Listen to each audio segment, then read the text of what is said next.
side of the road, and I just couldn't believe it.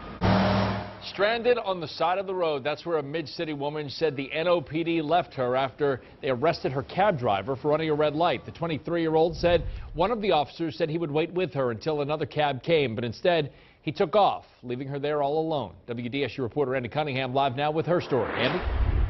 Scott, this young woman's mother actually reached out to us looking for answers, and according to her daughter, this wasn't the first time she's found herself in this situation.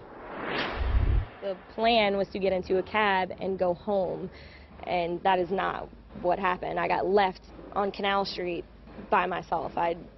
It just boggles my mind. A week ago Saturday, Christina Ingracia got into a cab headed for home when her driver was pulled over for running a red light at Canal and Basin.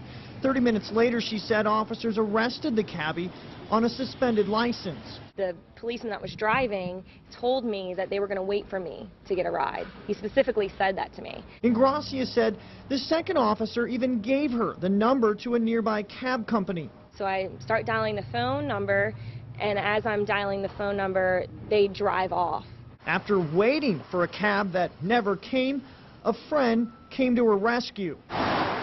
2 months earlier, Ingracia said she found herself in a similar situation with officers after they responded to a wreck the 23-year-old was involved in on I-10 East near Chef Highway. When he told me to move to the shoulder of the road, I thought maybe he'd pull behind me, but that wasn't the case. They just drove off. In that case, Ingracia was heading to work around 4:30 in the morning. After officers left her, she had to wait almost 30 minutes until her father reached his emotional daughter. I go to work the next day and friends say, "Oh, so did you get a ride home from the officer?"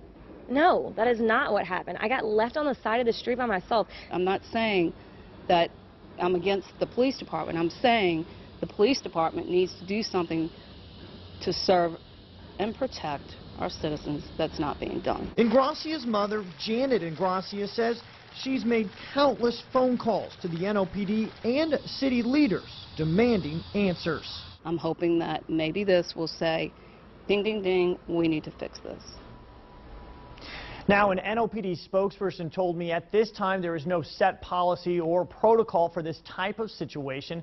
There's nothing that prevents an officer to take someone home or to the nearest station per se, but they are not required to as well. Scott, that's something the Ingracias say they will work to change. Andy, thanks. That same spokesperson said they cannot comment specifically on the cases involving Ingracia until they know more details.